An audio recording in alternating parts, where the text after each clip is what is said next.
Hello, and welcome to the Empowerography Podcast. This is a platform created for women's voices to be heard and a place to share their stories, journeys, and successes with the world for the purpose of helping other women who might be on similar journeys. We are empowering women one episode at a time. I'm your host, Brad Walsh, so kick back, grab one of your favorite beverages, and enjoy the stories.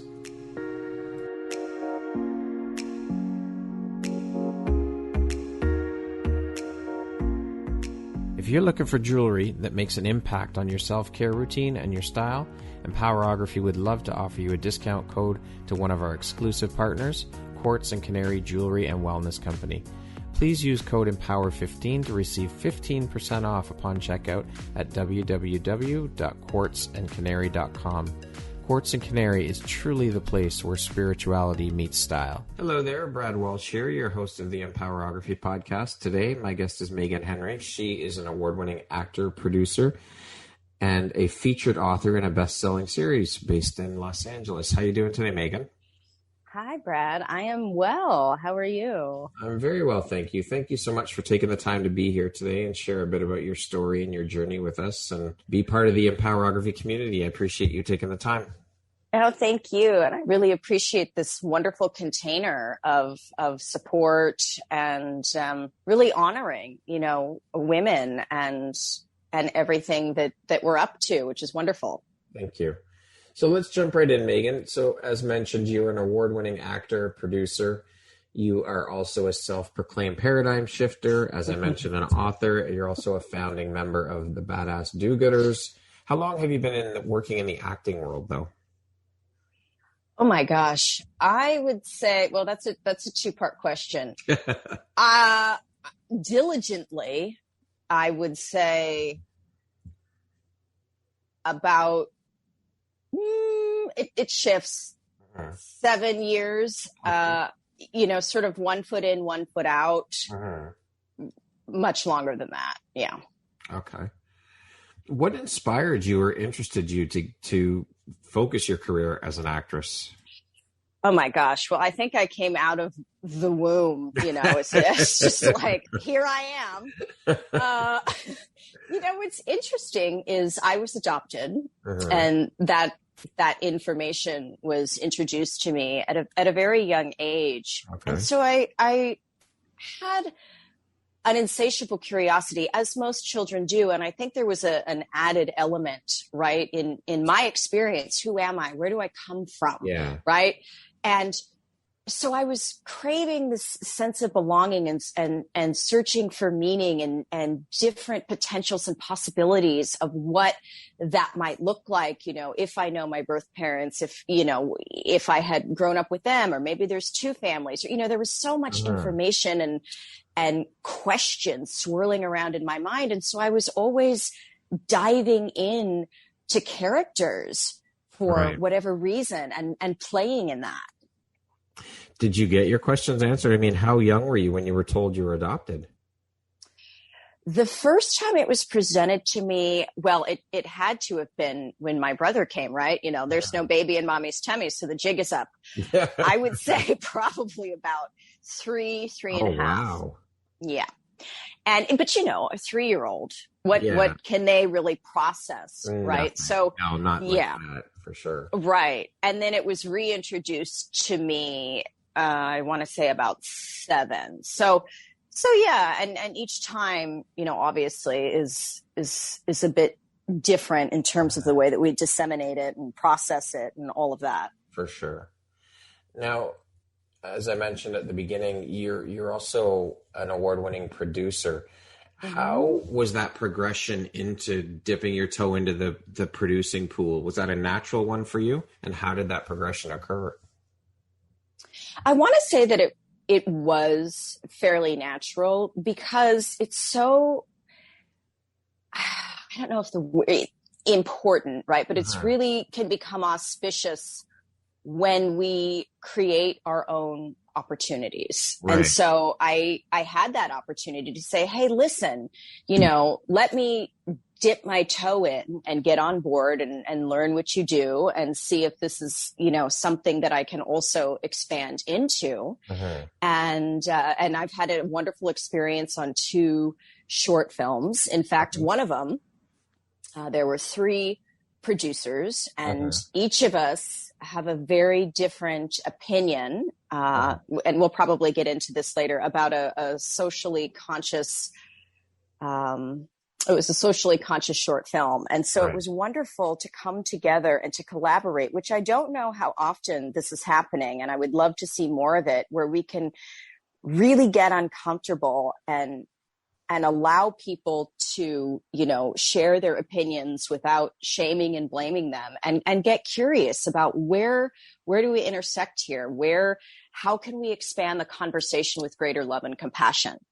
I love those types of conversation where you're not held against a wall, so to speak, for your opinions or your thoughts. It's just like a free flowing conversation. Everyone has their different opinions, and you can still appreciate the other people's opinions, but it makes for amazing conversation. Well, it does. And I think, people want to be witnessed, right? Yeah. We all want to feel loved and heard and seen and significant. And so how do we, renounce without resisting? Yeah.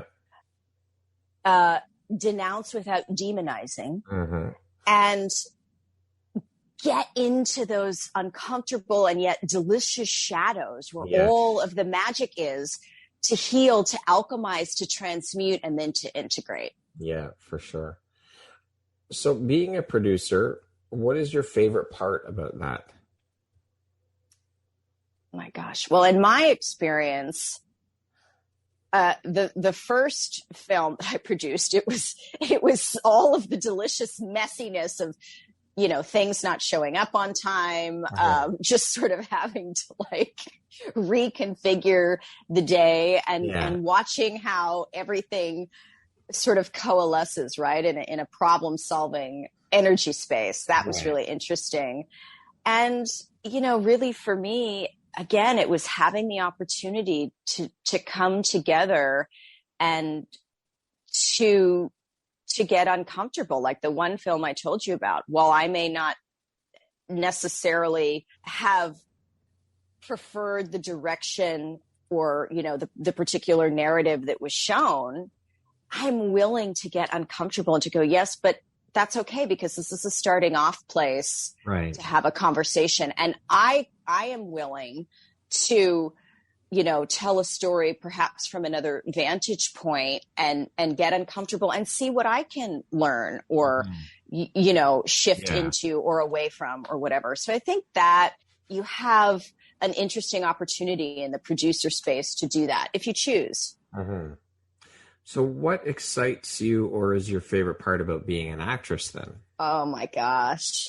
All of it. I love, as I said, just delving in, I really love roles that I'm judging, right? Because there's some aspect of myself, there's something that role is inviting me into that I've either dismissed within myself, judged within myself, totally unfamiliar with.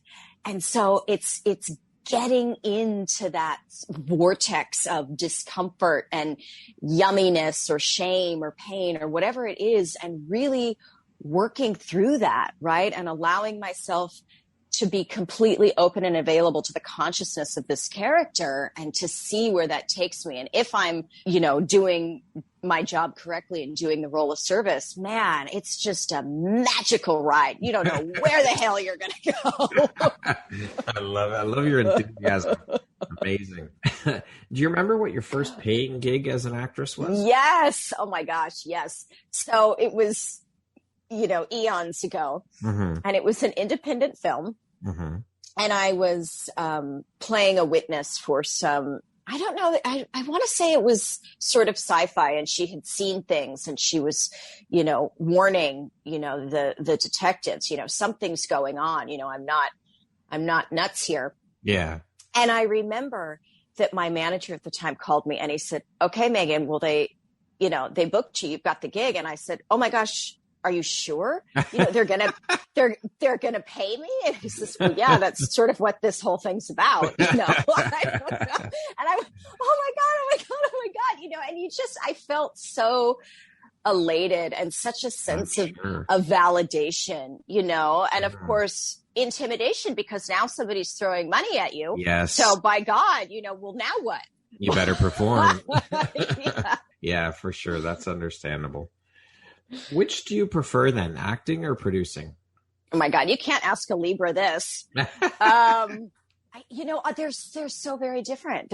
It's different energy. It's both of it. Now, if you were going to tell me, you absolutely have to pick one, or, you're never going to be allowed to own a nice pair of shoes again, well, then I would probably pick the acting, but both of it is something that I'm very much interested in. Yeah. Yeah. Yeah. Now, you had co-produced a short film called Good Guys with Guns. Can you talk to us a bit about that film and what it's all about, what the inspiration behind it was? Well, I can't speak to the director and the writer's inspiration, but I can speak to mine. And that was the film that I had mentioned earlier. Yes. I believe in my friend and I support him, and he's always up to something interesting and cutting edge, leading edge. And at first it was very difficult for me to get behind it because, it was presented in a specific way, the narrative was a specific way, but there was this nagging. I don't want to say nagging. There was this invitation, right? There's something here. There's an opportunity here for me to get uncomfortable and to come on board something that may or may not be exactly what, I want to present to the world. But I'm a big, big proponent of the sacred intelligence of inclusion, which actually holds space with compassion for diverse thought, right? So this is a wonderful opportunity for me to jump in and really play in that space of what is there for me to learn here? Maybe I've had, a myopic perspective, and how can I expand and grow and then offer that opportunity for other people while also honoring, right, the opinions of the other producers and just other people, in the world, really. Yeah. So it was about, without giving too much away, it's a interpretation of what may or may not happen when too many, good guys with guns, what can that look like in a particular scenario? Yeah. And it was super interesting being on the festival circuit because really you do find that most people are in the middle, and it's about having, which I think this has done a wonderful job of, offering, really expanding the conversation. Who was that, that famous quote? I believe it was Einstein. Hopefully I'm right. That said something to the effect of, you cannot solve a solution in the same frequency with which it was created. We're having a lot of circular conversations and we have to go deeper and expand, right? Because all of the conversations we're having is just bringing us back to that impasse. Exactly. So where can people see this film? Where can they check it out? I believe it is on Prime. Okay. Amazon Prime. Again, I'm very curious. I'd like to check that out. I mean, I believe it's 5 minutes, and it's definitely, packs a punch. It's impactful. And so, well, it's a topic that needs to be discussed. As you said, we need to go deeper with that conversation for sure. Sure. Yeah, absolutely. Now, you've said there's a need for higher consciousness within the entertainment industry. Can you tell us a bit about that and why you think that's needed? Yeah, and perhaps I try not to use words that feel judgy. So I think there's an opportunity there, right, in the entertainment industry that can be on the leading edge often and have the finger on the pulse of the zeitgeist and what's going on in the world and who we're being and what we're choosing, consciously or unconsciously. I think it's really an opportune moment to explore who we really are, because we're so often taught who we're not. Now, this is, of course, my opinion. And by that, I mean, we're taught that we're these mortal, human beings, and we're not. I believe we're multidimensional beings of light and love having a human experience. It's Yes. one of the greatest experiments probably, in all of the universe. And so what is possible? Who are we beyond the spaces and places of our stories, right? How can we get into that? How can we, tell stories also that are highlighting and illuminating that which is uncomfortable, that which wants to come to the surface, and really get in there and understand with compassion, with more love, and expand beyond the limitation that we've held ourselves in, which has all been wonderful and perfect, right? Wonderful things have been birthed. Yeah. But I believe, and I heard a wonderful conversation with Neil Donald Walsh, who is the author of the series Conversations with God. And I don't know if you've ever read them, but they're just absolutely beautiful transmissions. And, he said so eloquently that really humans were in our infancy.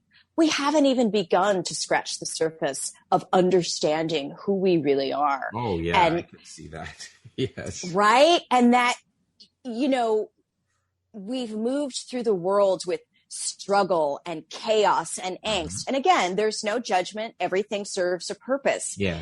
Can we trust that life will be just as interesting as we're moving through our process of discovering self and, connection to all there is? Can we trust that it will be just as juicy and electrifying and exciting without the trauma and the drama and the struggle?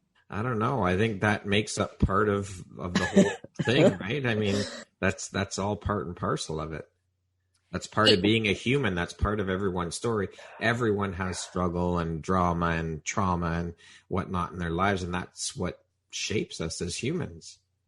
Oh, well, absolutely. And also, do we have to, pain is inevitable, although do we have to lock down into, well, this is terrible, versus welcoming everything with, oh my God, where's there an opportunity to reclaim greater power, not hierarchical power, to be clear, but where is there an opportunity to reclaim greater truth?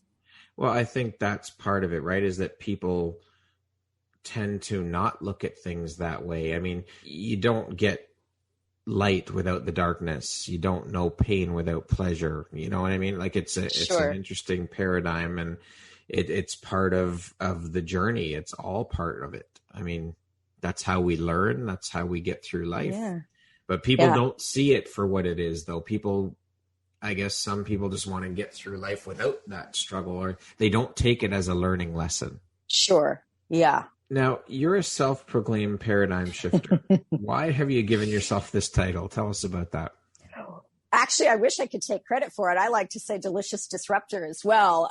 Somebody else. I like that one too. Yeah, right. Does it feel juicy and yummy and like naughty in some way? Somebody said, "Oh, you're a paradigm shifter," and I thought, "Oh, I like that." Well, it's interesting that we're segueing now, coming off the conversation that we had. So hopefully, I don't go too far in the weeds here, esoterically. That's okay. Just pull me back. Go. Sort of to touch on everything that we've been speaking about. I personally believe, and I have to be careful to say that because I don't want to make generalizations, that we aren't here to learn lessons. It feels like lessons. Yeah. But to me, lesson has a connotation of punishment, or you're not good enough, or there's something you have to earn or prove. No, we're here to remember who we are. Interesting. Yeah. And I also believe that, as I said before, which I had the wonderful opportunity to speak about in the book that I was a part of, celebrate everything. Now, it doesn't mean, yay, I broke my foot, I have to love it, or, more please, but simply, I mean, unless that's fun for you. I did want to break my foot actually years ago when I was a gymnast, and I broke the damn thing. And then I had a cast, and I was annoyed because I had it all played out in my head. Oh, I'm going to wear a brace only, right? We try to control, and the universe is like, haha.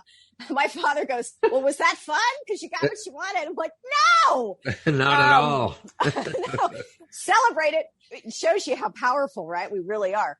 But so I really believe that when we can open up our systems and see everything as serving us, right? Everything is an opportunity to expand, as I touched upon earlier. But it is important to feel the feelings. As you said earlier, which I so agree with, we did come for the emotions. We did come to feel and to experience what this physical realm is. And within that, right, I believe that our journey of self-realization, our journey into God self, universe self, can be a turn on. We can be turned on by that which we don't like, and we can be turned on by that which we do, and to use that as alchemy.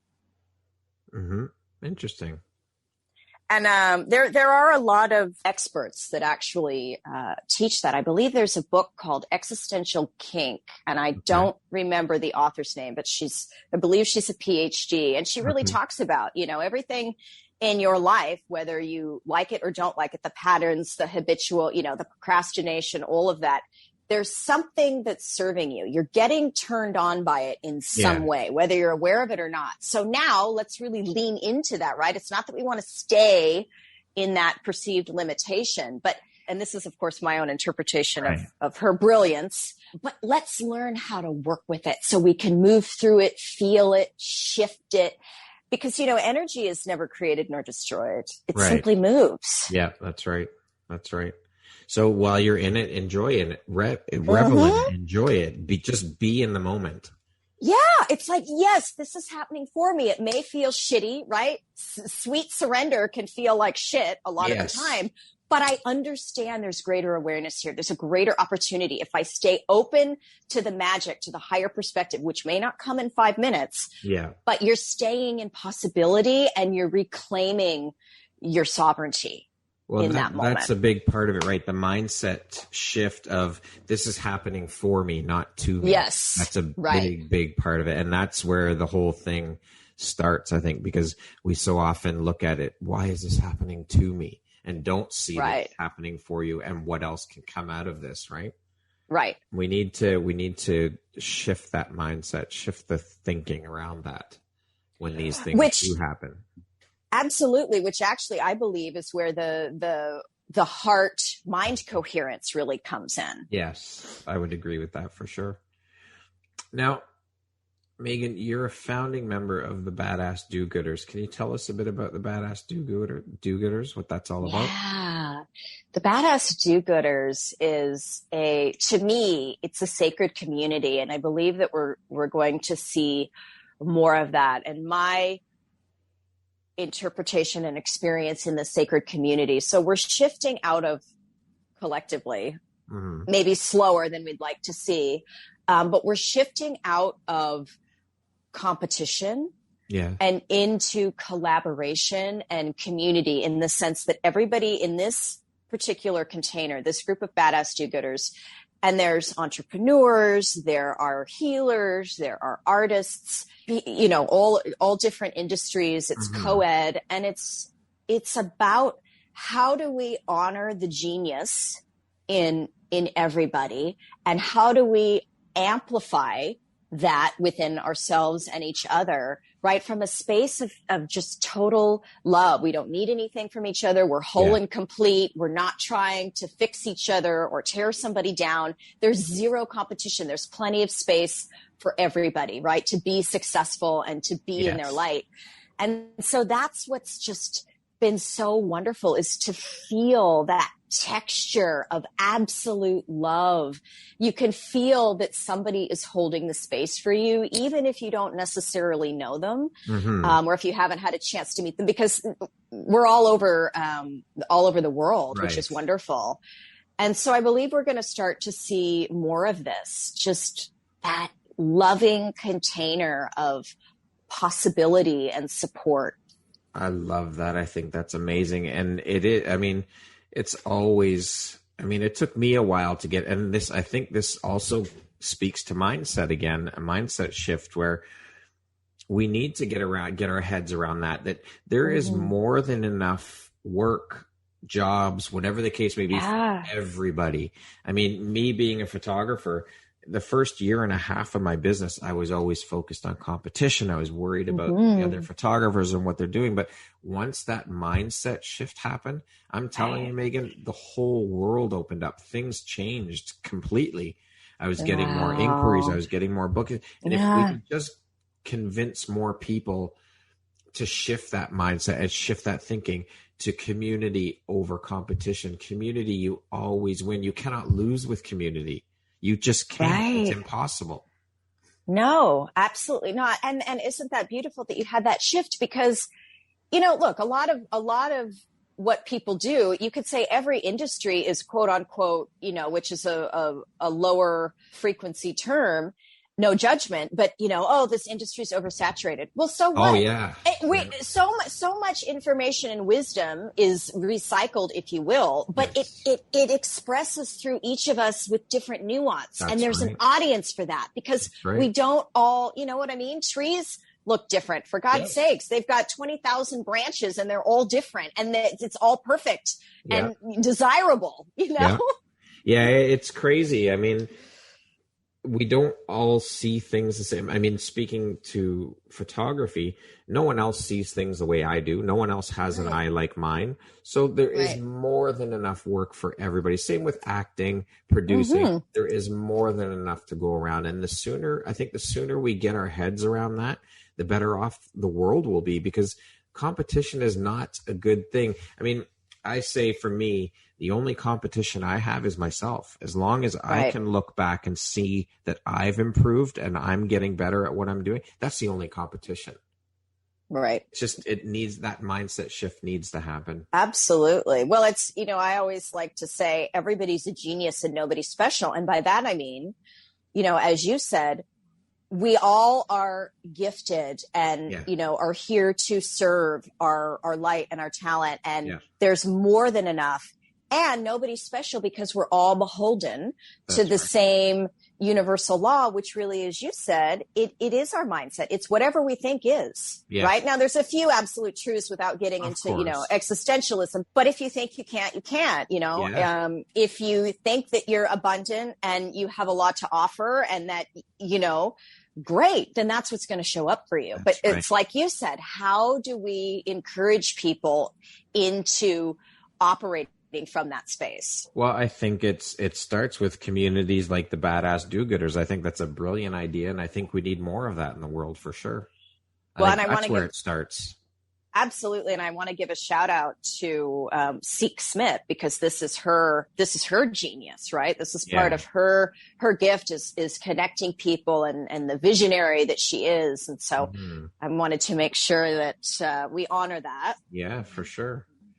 So, how was the experience of co-authoring or being a contributing author to the book, One Habit, How to Thrive in a Post-COVID World? Oh my gosh, I was elated and very intimidated, you know, because this has been a best-selling series. I'm not sure what volume of book this is in the series, but it's been around for a while, and there's some really notable, formidable, you know, leaders and entrepreneurs and visionaries that are part of this series. And I thought, oh my gosh, you know, what am I going to have to contribute?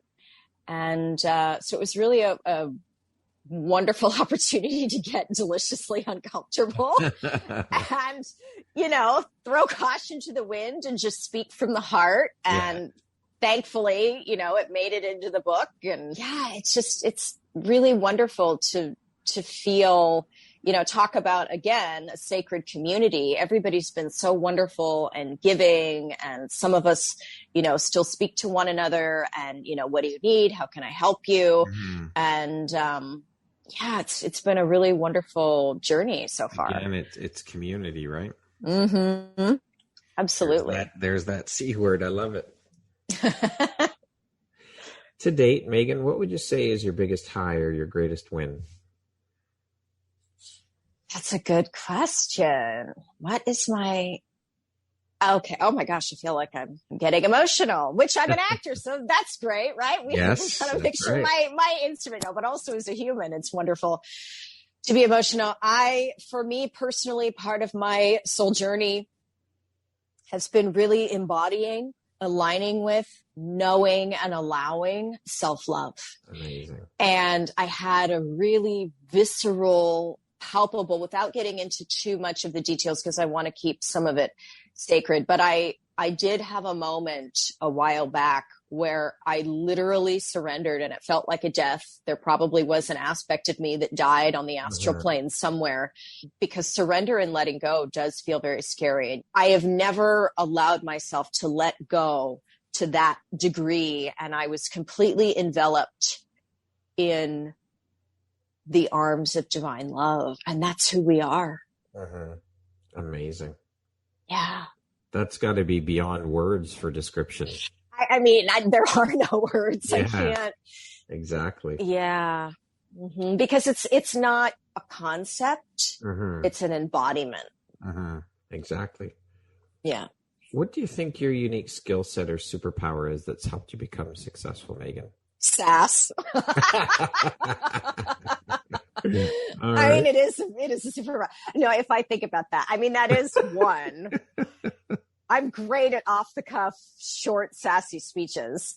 Right. You know, I want to say that it is tenacity and that insatiable curiosity from when I was younger, and hearing that I'm adopted. Well, what does that mean? Who am I? But not who am I, the small self.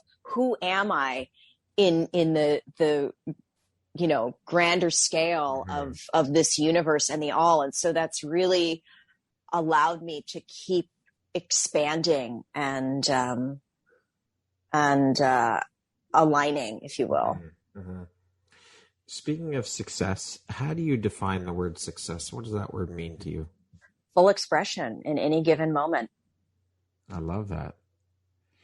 What is one of the best pieces of advice you've ever received? Other than let go. Yeah, let it go. Let it go. Good Lord. Let me think about that for a moment. The best pieces. Yeah. I mean, honestly, let it go for me has been a big one. Who you are is not the things that you do, right? It can be a reflection, but you're valuable simply because you exist. Yeah. Everyone has value. Everybody. Yeah. And you do not have to earn it. You don't have to prove your right to exist in a physical body. Throw all that out the window, unless it's serving you. Yeah. Yeah. What is one of your favorite quotes? One of my favorite quotes. Hopefully I'm not butchering this. I think it's from Voltaire. Fortune favors the bold. Yeah. Have the courage to be who you are, and you will be rewarded beyond your wildest dreams. For sure. And that ties into let it go. Just let it go. Yeah. Everything fall and just be who you genuinely, authentically are. Right. What makes you feel inspired or like your best self? When I am continuously allowing myself to fully express in any given moment and allowing myself to be witnessed. So I'll give you a quick example. I was having a conversation with somebody and really that I didn't know all that well, and really moving through an old limiting belief. It was a new layer of that belief that was coming up to be alchemized. And it was really, really uncomfortable.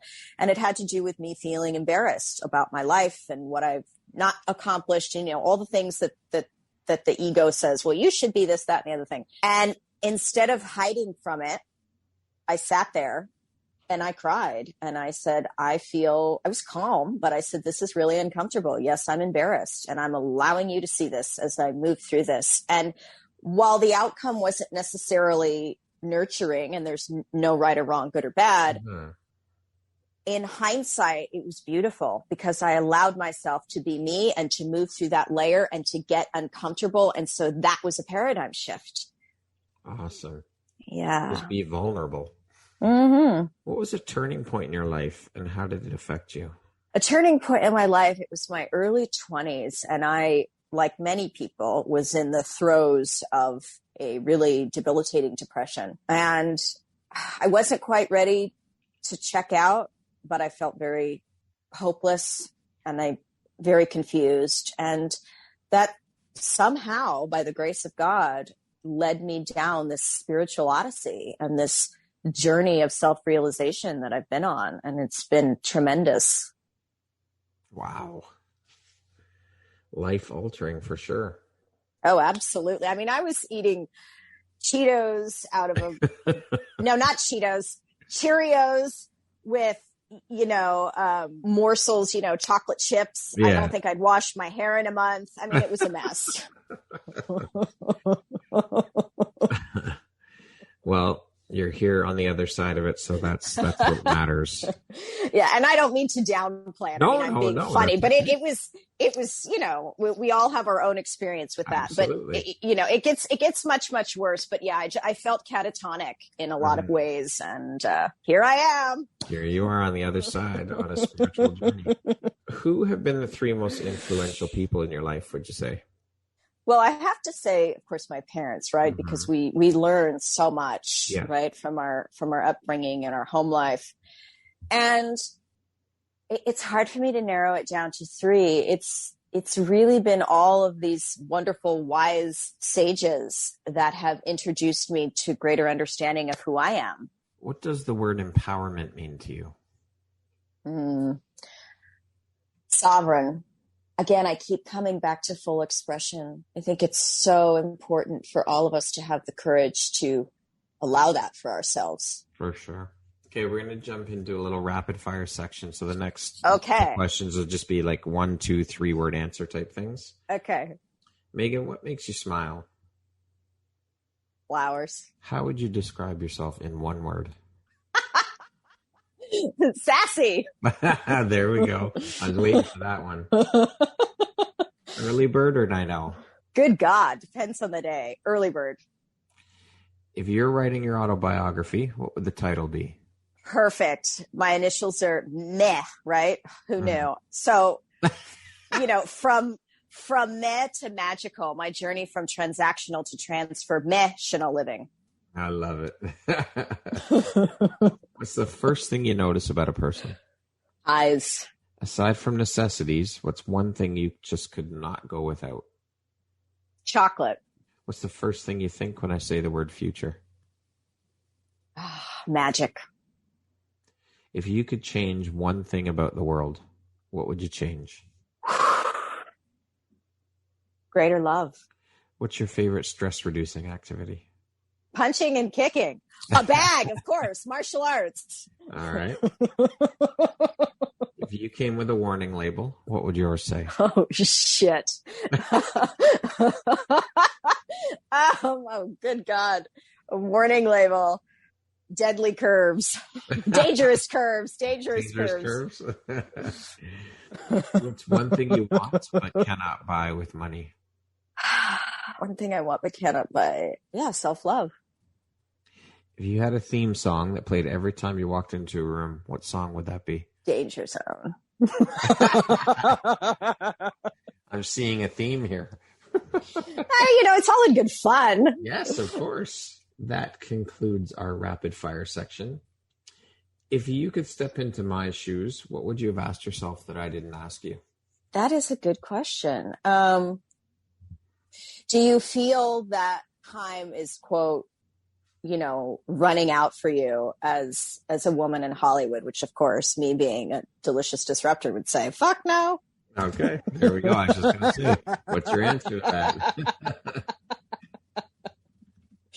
Yeah. All right. How would you like to be remembered? Love, playful, a delicious disruptor. What profession other than your own would you like to attempt? Probably a lawyer, because I love to argue. Shocker. If you could sit down and have a 1-hour conversation with anyone in the world, alive or dead, who would it be and why? I'm 2 people. I'm fascinated by the love story of Yeshua or Jesus and Mary Magdalene. Mm-hmm. Okay. Yeah. What's your personal motto, Megan? When you are in service to your light, you are in service to all. I love that. That's great.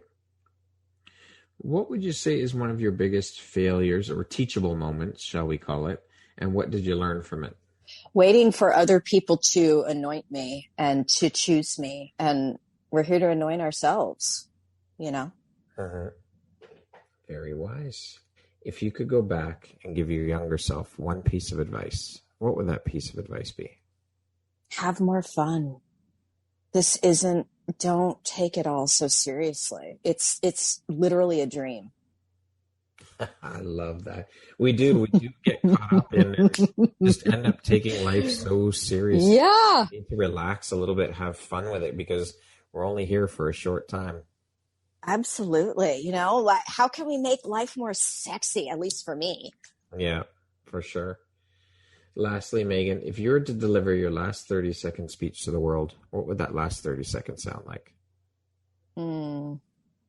Embrace every curve, angle, and shadow, because your fullest expression is your greatest contribution. I love that. Megan, thank you so much for taking the time to be here today and share a bit about your story and your journey. I appreciate you, and I appreciate you being part of the Empowerography community. Thank you. This was so much fun. It was an absolute pleasure chatting with you. Gosh. And thank you for sharing your viewpoints and your thoughts and your opinions. I truly appreciate you being here and being part of the community. Oh, thank you. And I appreciate this platform and this opportunity. And again, just giving women a voice, you know, is so important, especially now. I was just going to say, this is needed now more than ever, and the timing couldn't be better. So I love what I do. I love being able to connect and have conversations with amazing women like yourself. It's so incredibly inspirational. Every conversation I pull inspiration from every single one of your stories, and it's just amazing. I'm in awe of all of you. You're all amazingly beautiful human beings. Thank you. Well, and what's beautiful too is I really do feel your authenticity. You know, this doesn't feel contrived. Oh, this is what I should be doing because this is, you know, the thing. No, I really feel that love and that curiosity and the reverence, right? And yes. It's beautiful, right? For the divine masculine and the divine feminine to dance and hold space for each other. And for sure. So I really feel that, and I thank you. Well, it's my honor and my pleasure. So once again, my name is Brad Walsh, host of your Empowerography podcast. Today, my guest has been Megan Henry. She is an award-winning actor and producer and a featured author in a best-selling series. She's based in Los Angeles, California. Thank you so much, Megan. I hope you have an amazing rest of the day. Thank you, Brad. Same to you.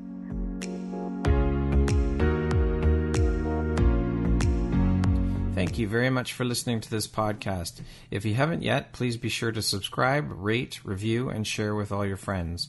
You can find me at viseuphoria.ca and follow me on Instagram at Empowerography Podcast and on Facebook at Empowerography. Please join me next time for another inspirational story from yet another amazing woman.